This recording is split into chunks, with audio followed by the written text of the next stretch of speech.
And thank you for joining us for another Peaceful Solution Character Education Program, More Excellence in the Workplace, Building Teamwork Character Development. We are still in Chapter 8, which is the final chapter of the Workplace Manual, and it's entitled Management Leads with Character. And we've been going into great detail about what it is to be a successful manager. And this is why we've taken some time to go through this, because we want people to be successful at anything you do. We want you to be successful. So before we pick up, I just want to go through and kind of rehearse, bring to mind the points we've been over so far. So management is all about leadership. Point number 1, we learned that successful managers are knowledgeable. Number 2, successful managers are observant. Number 3, successive managers are decisive. Number 4, successive managers train their employees. Number 5, successful managers are personable and approachable. Number 6, successful managers are active listeners. Number 7, successful managers mediate conflicts. And number 8, successful managers correct to learn. And last week we went over points 9 through 10, which was successful managers encourage a team approach, successful managers learn to delegate, and successful managers take initiative. Now, one thing you'll notice is they all build upon the other one. In order to be able to encourage a team approach, you have to be knowledgeable, you have to be decisive. So they all build upon one another. And last week we went over how no one can be a one-man island. And why is that? Because it ripples out, and it causes where information isn't conveyed, but it also causes doubt, and not just in the people around you, but in the reputation of your company. Are they actually going to do what they're going to say? And it causes you as the manager to actually be stressful. You know, you can think about, well, when I have others help me, it's stressful as well. But if you take the time to train them properly, it will actually lighten the load. It will actually lighten the load. And we have to be willing to be able to assist others, just like we want others to be willing to assist us as well. And in correcting someone, I know that's point number 8, but I was thinking about this, about learning to correct. Now, has anyone ever dealt with someone who you correct them and they never see anything that they've done wrong? Like, you leave in the situation thinking, am I actually the one that did something wrong out of this whole situation? So I actually had a situation, this is why it was really on my mind, and I started thinking, how can I actually endure this situation? Because sometimes it can be like, how can I actually get through it? And I started thinking about, well, I talked to them and I said, okay, so out of this whole situation, what do you see? Like, is there anything you did wrong? And they said, I didn't do anything wrong. And I was like, okay, well, this is going to be interesting. So I reminded myself, as I thoroughly talked about it, that I'm going to need some patience in this situation. And since approaching them as a way to, and correcting them, like, could you please not do this, is not going to work, what I ended up having to do is point out that the other person, like, how they did that well. Just like we covered in the previous classes, you point out, oh, so-and-so, you did this so well. And you keep exhibiting those behaviors. You keep pointing out, this is how this should be done. And then they'll slowly start to see that, oh, is this how I'm supposed to be doing it? And it takes a slow approach. It takes a slow but patient approach. And I know when they get stressful, we just want them to be a quick fix. But notice that we didn't get to the point we are quickly. It took time for us to build these habits, to get to the point where I think this is how this should be done. But sometimes we don't see those steps being taken. We only see when it's hit the point of eruption. And so we have to take that same effort, and it's going to take that same time to get to that point where they see that they did something that is not right, that is not actually helping the company. And so that really takes time. And we point out how you always point out the positive qualities and be sincere about it. Be sincere about what we say. So On point number 9, we talked about how successive managers encourage a team approach. How they encourage a team approach. And this, how we encourage a team approach, is by first exhibiting it ourselves, by encouraging others and resisting the ability to compare to another person. And we look for team building activities. We approach each person appreciate each person for his or her contributions and abilities. We offer rewards and incentives for accomplishing tasks as a group. And then if something is going wrong, you assist them as needed, but you never demoralize someone. And we went over last week how that word demoralize means to cause them to lose hope. And that's total opposite of what our goal is. Our goal is to help people to see how they can be of benefit and not how they are not of benefit. And then on page 156, we went over how successful managers learn to delegate. Now notice how I said they build upon each other, because once you build that, go back over here, that team approach, once you build that team approach, it's going to help you to learn to delegate. And I was, really thinking about this. As you can see, I really think a lot, but I was thinking about this and how, whenever you delegate, you have to have a team leader. And if you've ever asked, okay, who wants to be a leader? Everyone wants to be a leader. There might be ones that are just like, no, I'm just going to sit back. I'm not going to do anything. But you're going to need that person that's going to be that leader. And when you're able to delegate, and remember you have that team approach, then you'll have those who are going to be, okay, I'll be the team leader. And then the other ones realize that that person's not better. We're all on the same level. We can work together. So there was, in 2019, it's kind of weird to think of 2019 when we didn't have to wear masks in our society. But in 2019, we did a job for a Chinese restaurant. And we had to do 175 chairs. But the thing is, we could only do it when they were closed, which means that we would have to work after hours. So me and two of my coworkers, we actually had to work together. Someone would bring them out, would unload them. We had to take them into twos. When we got them to our store, one would take them apart, one would put new foam on them, one would be upholstering them. And that's how we got the job done. We ended up having to work at night doing it, but we got the job done in a very short amount of time, 175 chairs. Now, if you look at it as a perspective of, there's 175 chairs, how am I going to do this? Well, you can't do it if you're by yourself. You're not going to accomplish the job. But when you delegate and you say, can you do this and you do this, when you establish that team approach, it's like everyone's in sync. Everyone knows, okay, I'll hold the door open for you. Okay, I'll grab the chair. Okay, I'll do this. Everyone's in sync, and it's a peaceful approach. It's not about who's the leader, who's this, who's that. It's about, okay, how can we get the job done in the most effective way? How can we get the job done in the most effective way?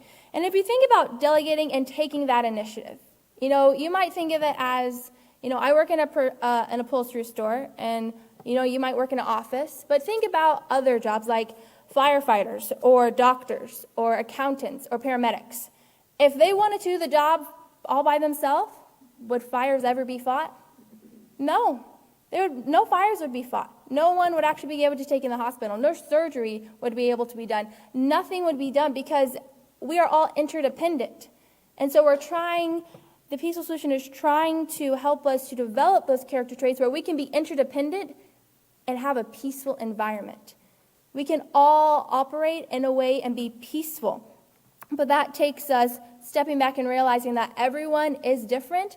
Everyone can have different personalities, but we can all strive and be peaceful together. And that goes with everyone calming themselves down and not letting their emotions control them. Not letting their emotions control them. And in our response, not adding fuel to that fire, but taking those times to understand the other person. On the bottom of page 156, where we're talking about taking an initiative, it says, take an initiative to share your ideas. Your ideas might be just what you needed to improve your work environment. And this is a lot of times is what people need to boost their morale, to hear their ideas, to be able to share their ideas, for their ideas to be heard. Taking initiative doesn't have to be something super big. It can be something as simple as if you're a baker and you have a big you have to make a big order the night before, setting the ingredients aside before you leave. That's taking the initiative, doing something a little extra in order to keep things running smoothly. So we're going to go to page 157. And it says successful managers must acknowledge, and I circle that word must. Successful managers must acknowledge and then make a plan to change unacceptable behaviors. Notice what a big jump we are.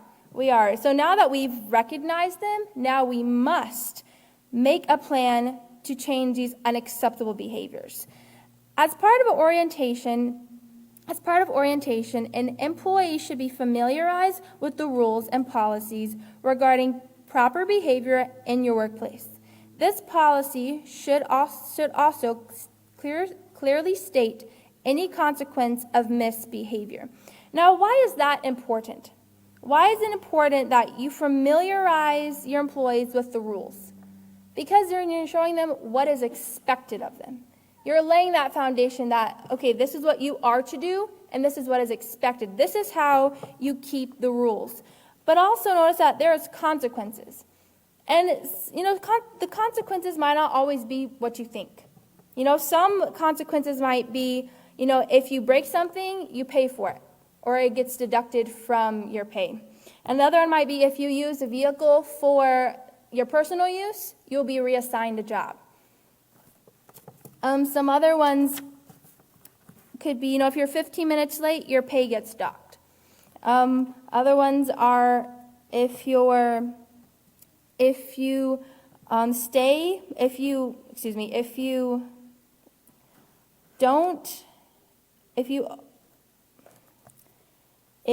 need a break, or if you're at lunch, then you stay in late or you come in early. And if people are, there was a situation where people kept taking things from their job.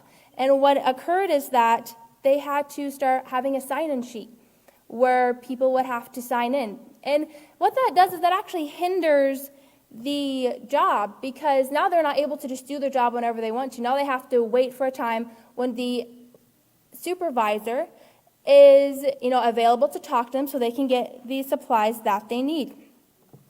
So going on, it says, despite informing employees of what is expected of them, employees might still make poor choices, adversely affecting themselves and others. As long as the offense is not cause for immediate termination, as a manager, you will be responsible for helping change undesirable behaviors to positive, more acceptable ones that support the rules and policies of your workplace. And we were doing another job in downtown Abilene where we were making booths for a restaurant. And every time we would go in there and to measure something or bring the booths in, they were always having training. And one time we walked in there and the guy was just yelling, and I was like, what is occurring? And they were talking about the proper tone of voice that you're supposed to use in the workplace when you meet people. And then the next day they were talking about how you're supposed to make things at, margaritas and everything like that. And there was how to properly set things. So people need to know what is expected of them. People need to know what's expected of, and also the consequences. And that's not always, termination. That's not always being fired. And you don't ever want to threaten someone. If you don't do this, you're going to be fired. Well, do you think they're ever going to try? No, because you've already set them up to fail. And this is why everything ties in together, how, you have to be knowledgeable. You have to be decisive. You have to correct to learn, not to correct to demoralize people.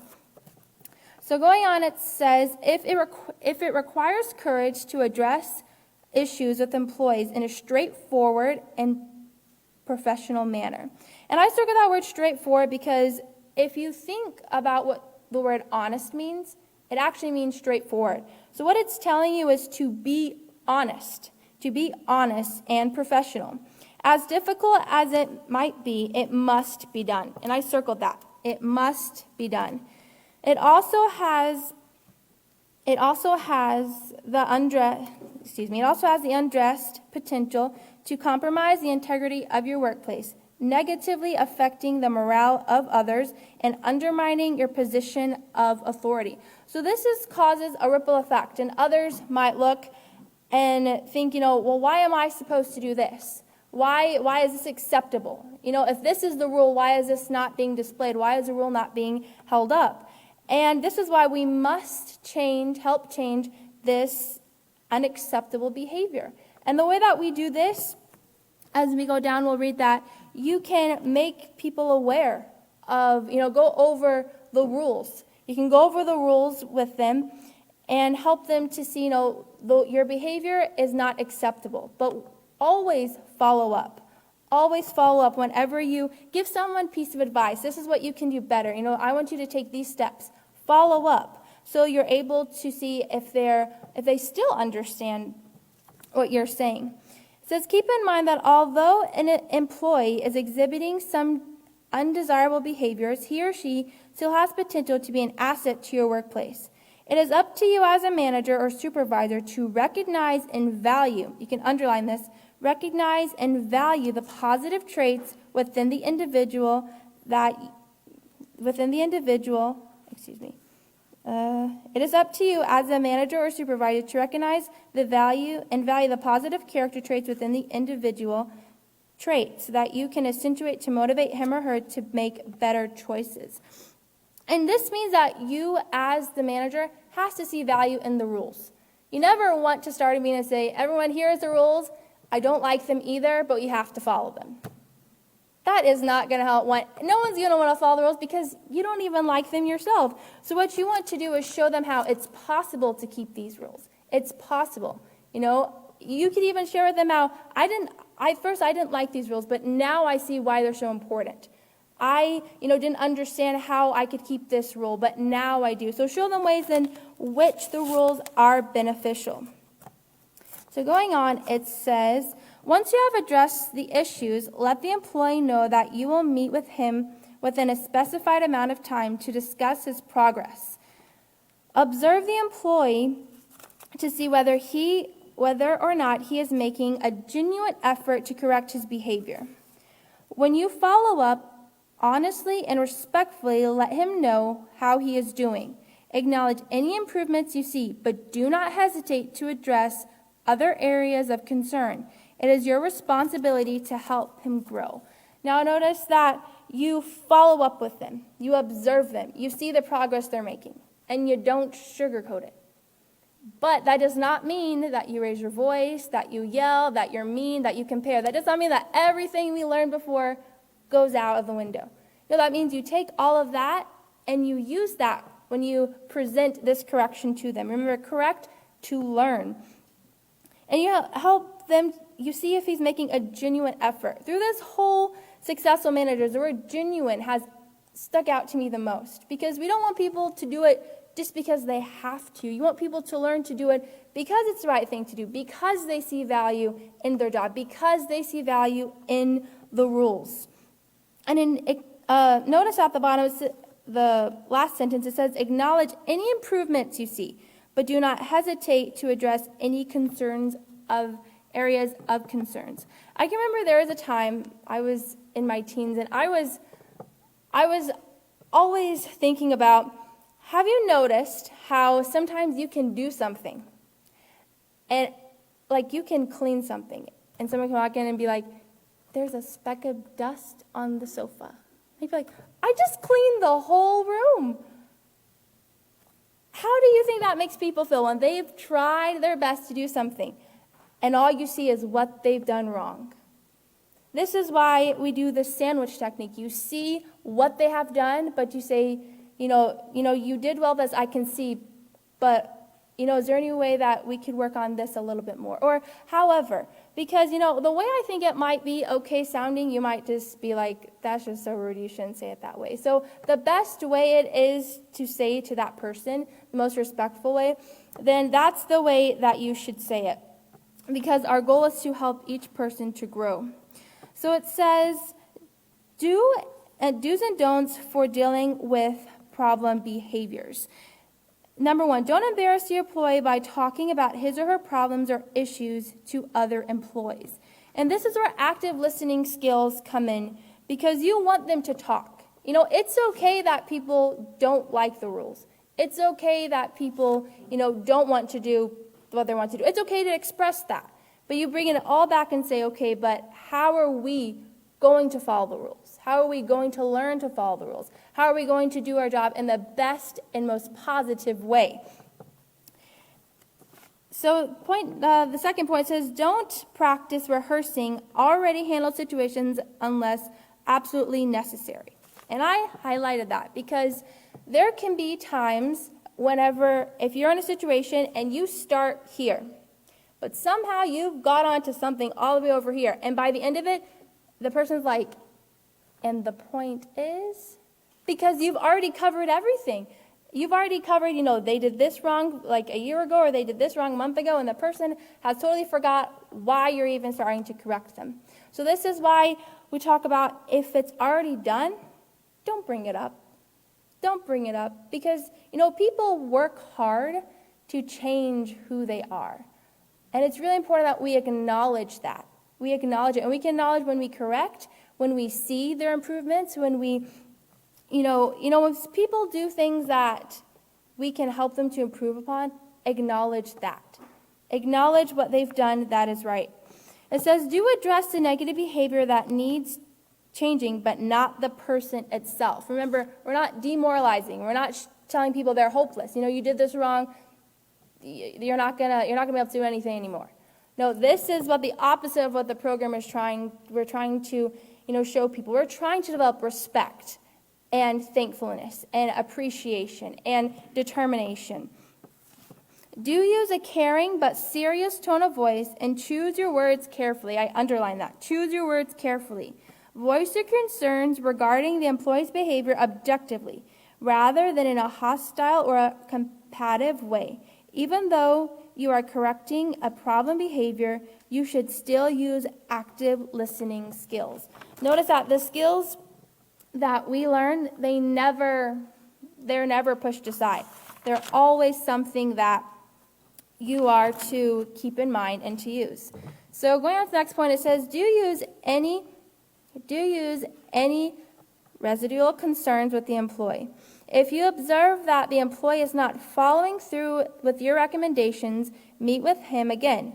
Reassert your concerns and warn the employee that his lack of compliance will result in disciplinary measures as outlined in your policies and procedures manual.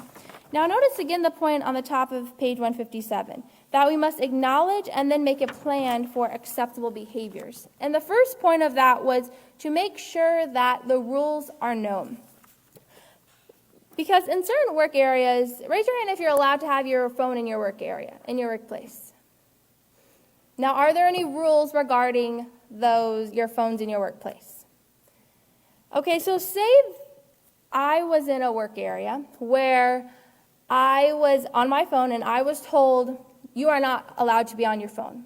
When the rule actually is, you can wear a headphone, but texts and calls are prohibited.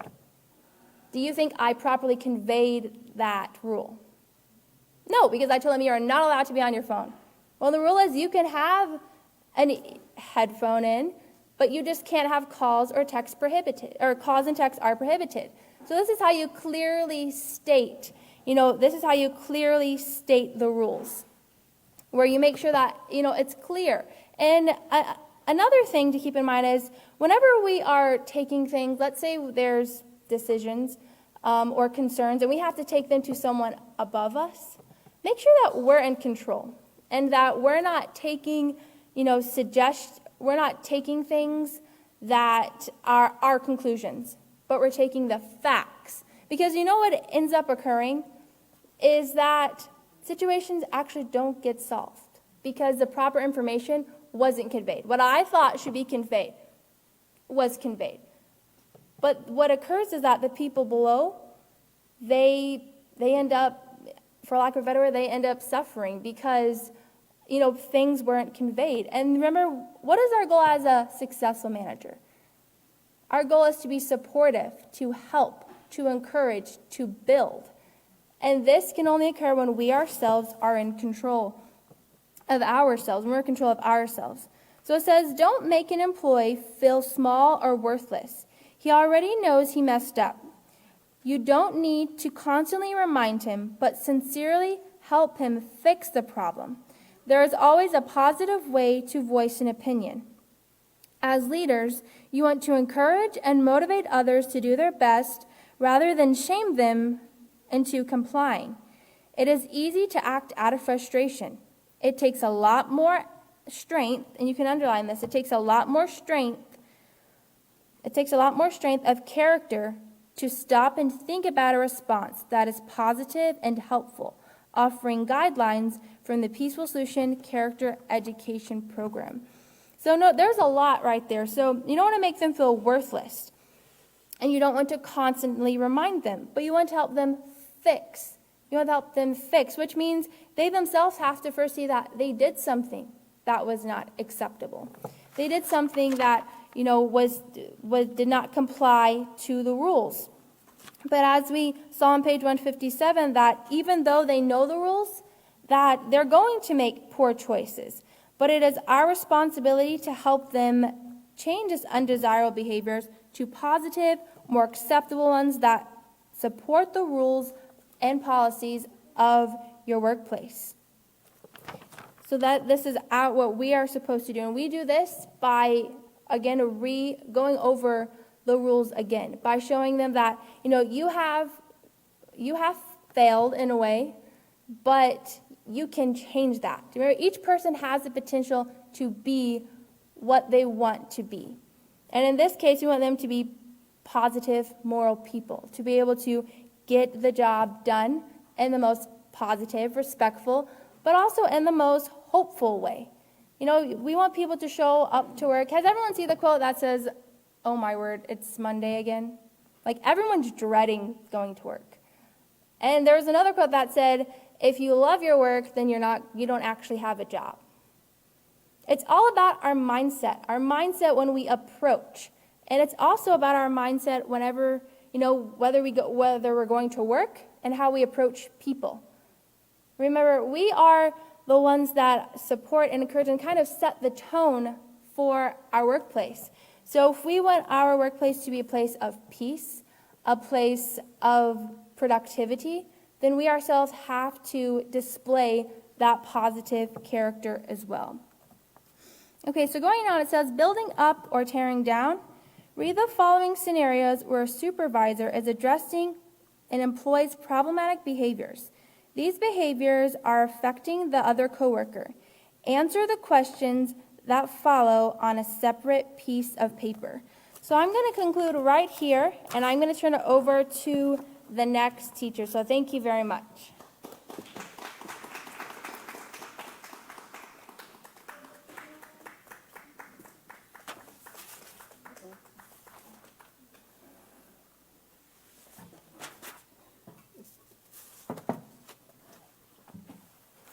Hello, everyone.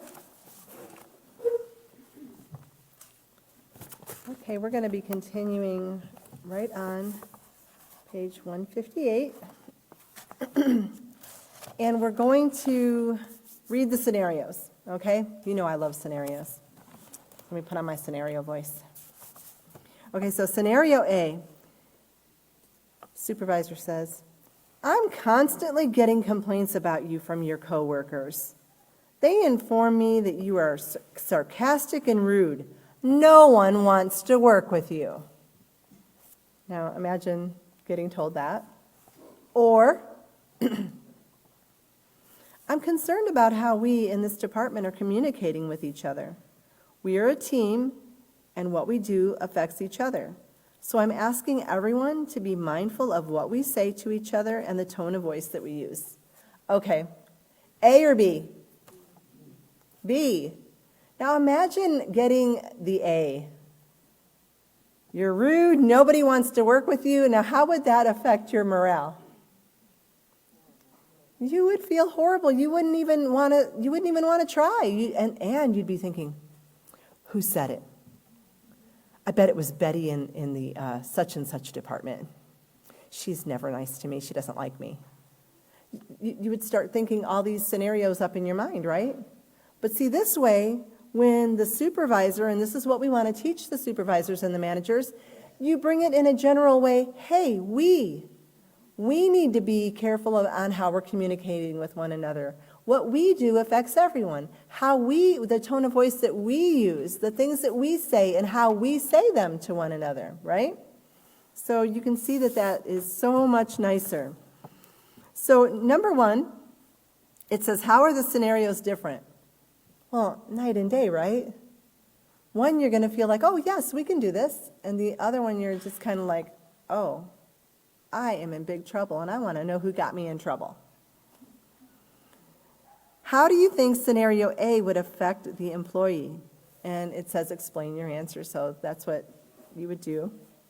Number 3, it says, how do you think scenario B will affect your employee? Explain your answer. Which scenario do you think is more likely to affect positive change in the employee? And you all said B, right? And I'm sure that's what anyone would say. Now the quote at the bottom there, it says, change comes with effort, and it is well worth the effort to change your character. And that's a very true statement. That should be highlighted and underlined. We have to put effort into changing our character, and it is well worth the effort. People are going to see it, and you are going to get a lot of positive reinforcement for making those positive changes. People are going to be interacting with you in a more positive way, and that's what we need to be explaining to our managers, because we have to explain to them why they need to want to change their character. Now we're going to jump over to the lesson plan on page 141, and we're going to read procedure 8. Procedure 8. We're getting close to the end here. Procedure 8, and it says, explain to students that in order to be an effective manager, and remember, and Tori stressed effective, we don't want to just be a manager, we want to be an effective manager. Explain to students that in order to be an effective manager, a serving attitude is necessary, okay?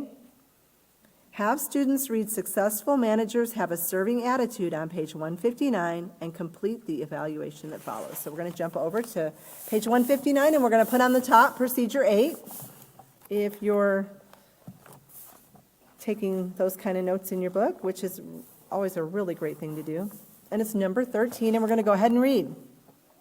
Successful managers have a serving attitude. Now, you can be the kind of manager that's just like, serve me, I'm the boss, do what I say, get me this, get me that, hurry now, go. Or you can say, let's do this, let's get this done, let's get this done, can we get this accomplished, we've got something coming up, we've got a big project coming up, let's get this done, let's get the inventory done. Have we started the inventory? Not, what can you do for me today? I'm the bossy boss, right? We don't want to be like that. We want to be a team. We want to actually be in there working with. That's what we need to do. Serving. Serving is one of the best ways to show the character trait of humility. And you remember how much time we spent on that character trait, humility. Very important. A leader should not have the mentality of ruling over others. Kind of like, have you ever seen the old movies where you've got the queen and she's like, ta-ta-ta, I'll take a tea. Oh, I need 3 cubes of sugar, please. Away with you. No, we don't have the mentality of ruling over others. Quite the contrary. A successful leader will go out of his or her way to determine the needs of others and to show care and concern. That means not even just in the workplace, but even if there's something that they're dealing with in their personal life, like if they have, let's say they have need of help on a project that they're working on at home and it's affecting their work life, you might give them suggestions and help them because it's going to affect their work life if they're having problems and staying up all night working on projects at home, right? You know, you just might want to call a repairman for that, because Susie, I just don't think you know how to do that. You know, she comes to work and her hair is all frazzled, and I've been up all night trying to fix my refrigerator. Well, do you know how to fix refrigerators? No. Well, there's a thing called the refrigerator repairman. Let me show you, and show them and give them that support and that push to get that done correctly, because it's going to really trickle into your work environment. This involves putting your own feelings and emotions and wants and desires aside and thinking about what's best for others and the organization as a whole. Be courteous and polite sets the stage for others to reciprocate. It builds teamwork when the leader is focused on building everyone up to reach their full potential. You know, if you see a strength in someone as a managers, let them know, I really admire how you do this. I love the way you always do that. And that way it's a little bit easier then when you have to correct to learn. Because they're used to hearing you say, I really admire when you do this. I like the way you do that. You always jump in to do this or do that. Ooh, can I point out that you left your cash drawer open last night? Well, they're going to be a little, oh, thanks for pointing that out. They won't be thinking, oh, always just picking on me, never sees anything that I do right. No, the people that we work with do plenty right, but I'll tell you, when you have to correct to learn, you see the shutdown. And I know as a manager, I come up here and give you my manager things that I've done wrong and the things that work. The things that I've done wrong are only pointing out, like Tori said in her portion, only pointing out what you see that's wrong. Well, you can't do that. But when you do that, you see the content, because it does have to be done. I mean, if there's something that was left out and it was supposed to be taken to another department days ago, you have to point out that it's still there. I mean, it's the elephant in the room.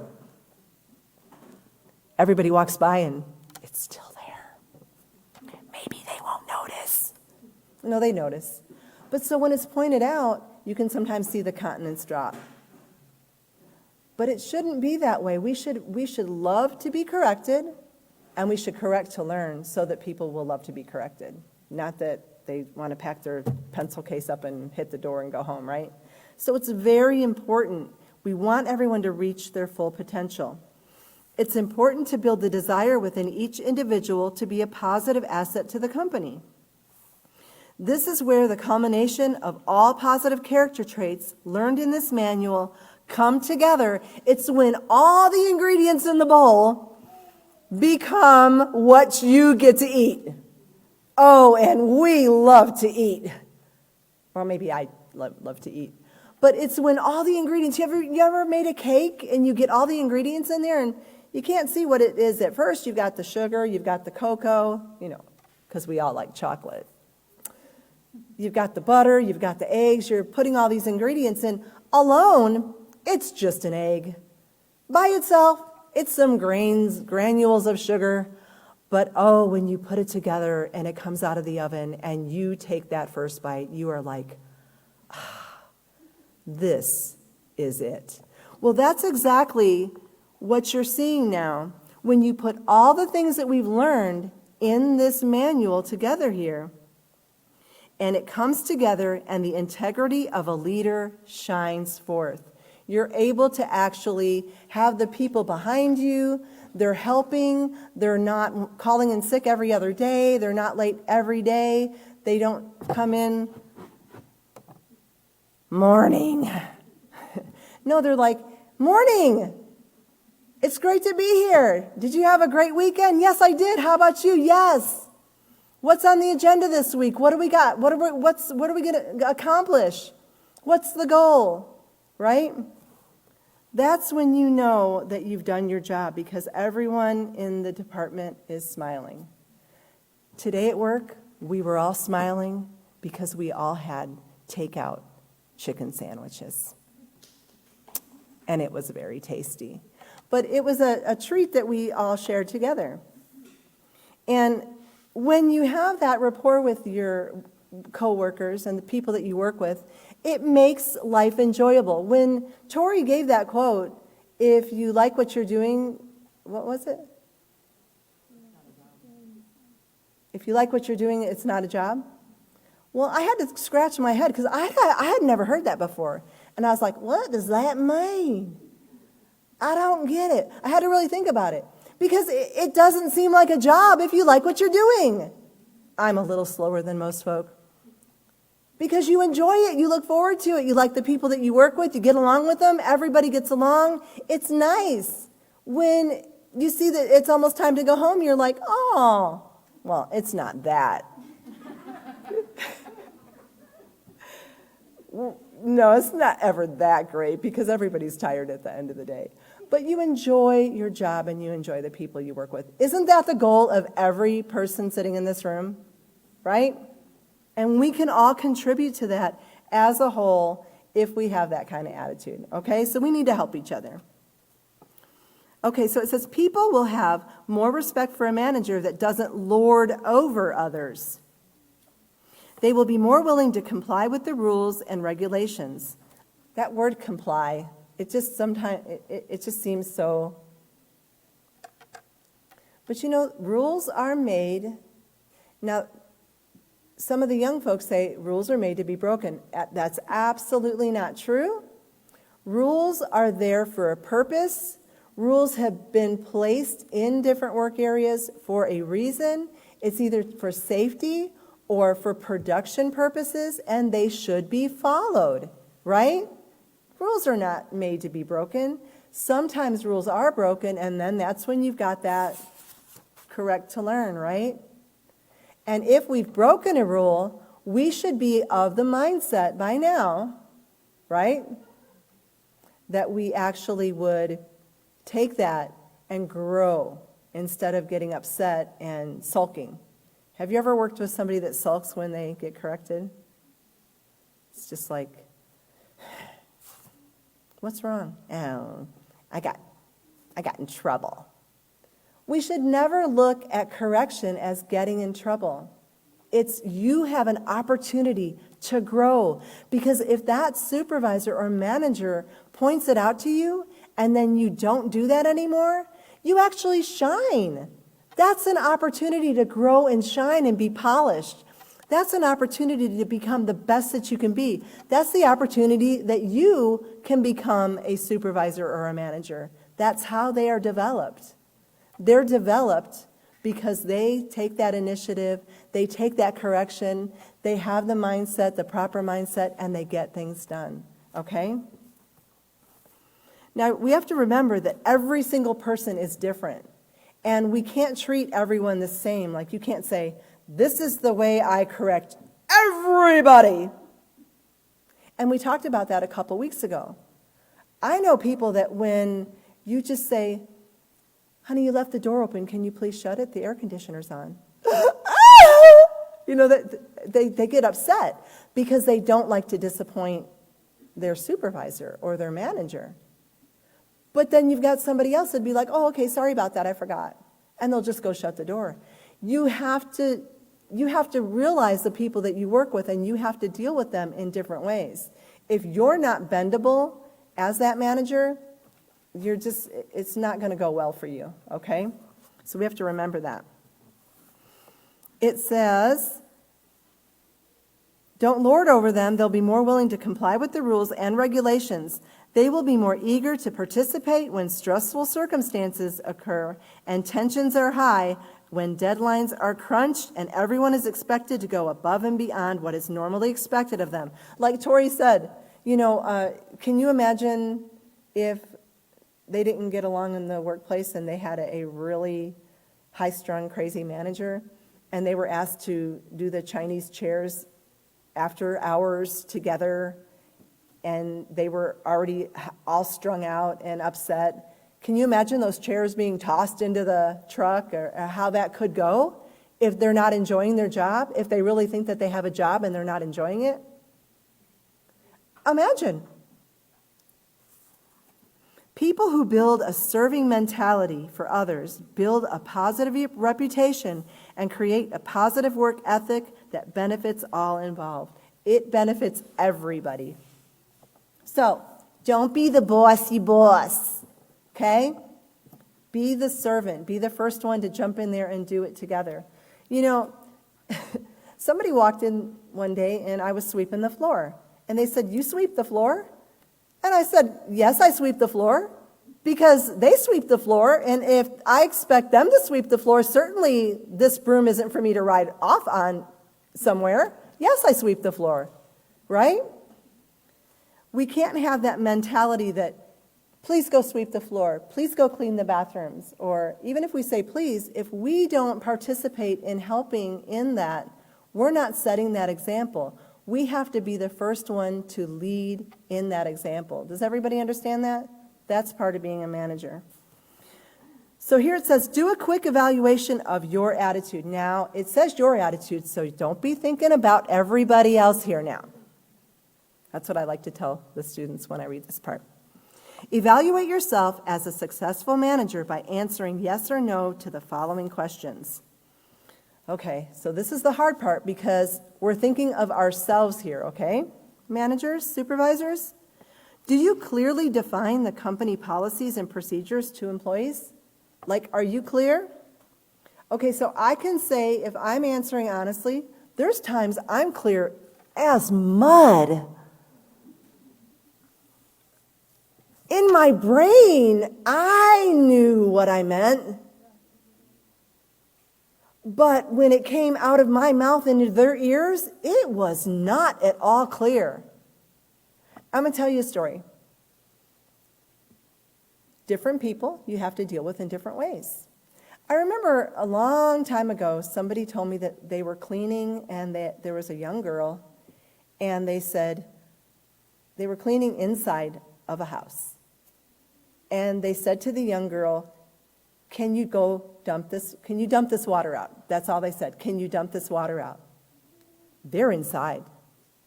That young girl dumped the water out all over the carpet, all over the place. The person was livid. They were so upset. They said, "What are you doing?" She said, "You told me to pour the water out." She said, "I did. I just didn't tell you to go outside and pour it out outside." So then they had a huge mess to clean up. But who was in the wrong? The instruction wasn't clear. It wasn't an adult that had lots of life experience. You said dump the water out. They weren't being sarcastic. They weren't being, you know how sometimes people can be. They really, honestly, really were following the instruction that was not clear. Boy, that taught that person a lesson. And when they shared that story with me, I was like, wow. So you actually have to say, "Can you take this thing of water, open that door, go outside and dump it outside?" I would have said, can you go dump this? I probably would have done the same thing. But doesn't that teach you a lesson? Think about this, managers, supervisors. You know what you want them to do. You know you didn't want that water all over the floor. But they didn't know that. You told them to dump it out. And they did. Now, first reaction when something like that takes place is you get mad. "What are you doing? Why did you raise your voice? Why did you dump that on the floor?" But that's exactly what they were told to do. That is why clear instructions are really important. Do you recognize untapped employee strengths? This is an important one, managers, supervisors, because sometimes we tend to only see the weaknesses it is harder sometimes to see the strengths. But it's important to see and recognize those strengths, right? Very important. Do you treat everyone fairly? Oh, I remember when I was young, worked at a place, and the manager was friends with a couple of the coworkers. It was an after-school job that I had when I was a young girl. And they got away with a lot of stuff, while the ones that weren't the friend of the manager had to work really extra hard. The others were eating French fries, sitting up on the counter, talking and everything, while everybody else was doing the work. Is that treating everyone fairly?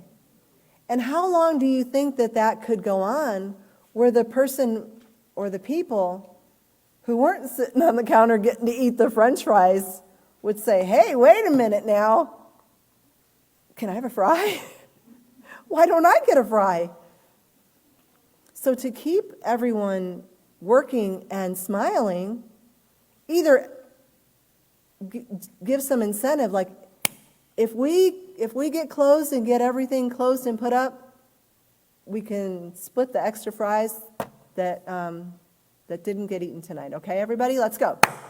Let's go, right? And we get it done. And that way everybody might get a fry. I know it seems silly when you put it like that, but those are real things that take place when you know people or a manager might prefer one over another. So it's very, very, very important that we treat everyone fairly, managers. Do you set a positive moral example at all times? Well, that's an important one. And I'd have to say most of the times we could answer not all the time, right? Do you set a positive moral example at all times?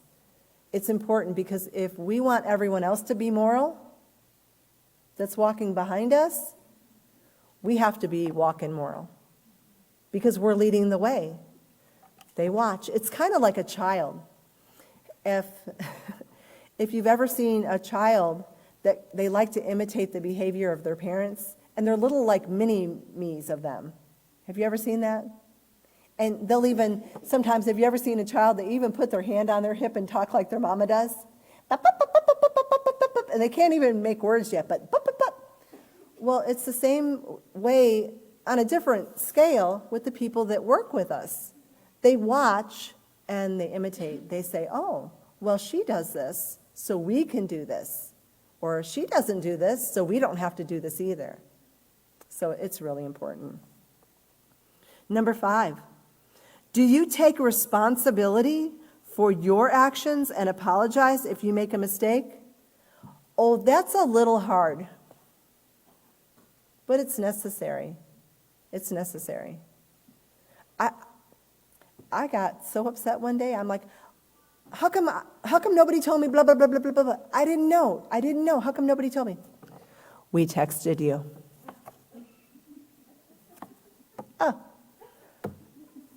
Okay, didn't read it. Sorry. That takes place a lot with me, texting, and I don't get along very well because I have a busy job. So I can't say, how come nobody told me? No one let me know this. We did. Just look in the WhatsApp group. Oh, the dreaded WhatsApp group? Okay. And then I go in there. Yeah, it's there. Okay. Can I remind you that I don't like the texts? Do you manage your time and resources effectively? Because if we're not managing our own, we're being watched. And then when you leave, it's probably going to be the same, right? Do you manage time and resources effectively? Number 7. Do you show compassion, especially when mistakes are made? Now, we have a little joke, and it is a joke, when a mistake's made. They say, off with our head, and I say, off with your head. And we laugh. But we say it, we all know it's not real, and it's a way of making light because we don't like that tenseness when something is taking place at work. So there's one lady, she's so sweet. She's always, off with my head? And I'm like, oh, absolutely, off. It's coming off. It's coming off right now.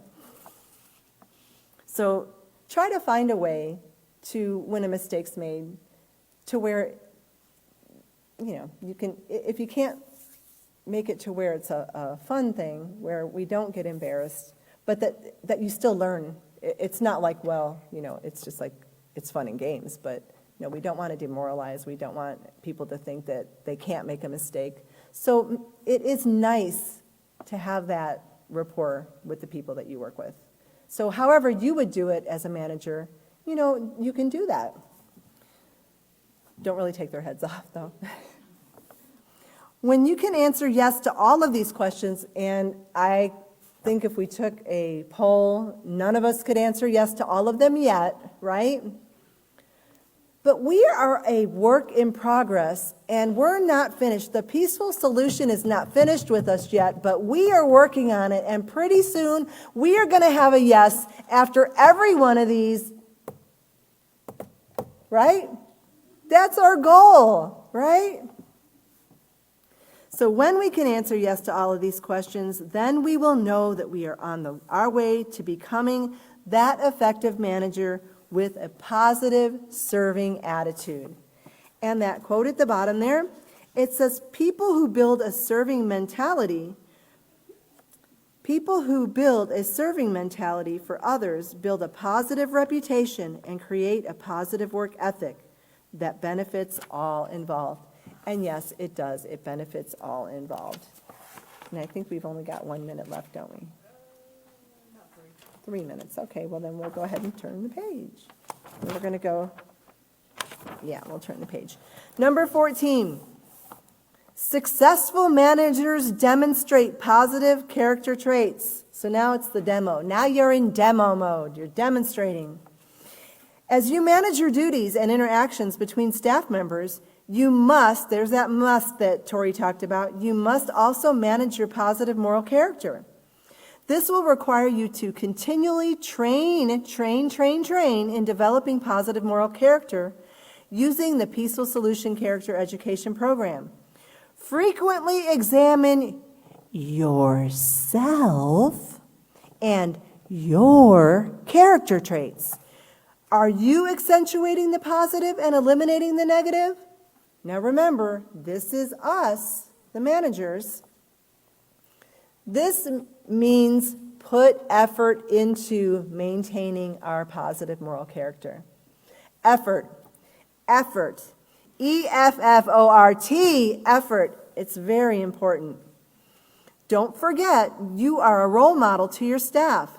They look to you for answers, advice, instruction, and guidance. You set the pace and tone and you must do so with patience, self-control, and respect.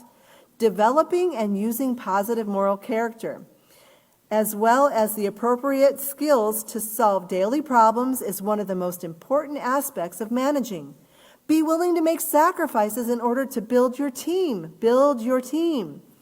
Have you ever considered what the position of manager would be like in the hands of someone who lacks a positive moral character skills? A supervisor who lacks self-control, yells, slams the office supplies, or is sexually inappropriate can downright be a scary person to work with. These types of behaviors put everyone on edge. They stop productivity and creativity, making the work atmosphere inhospitable.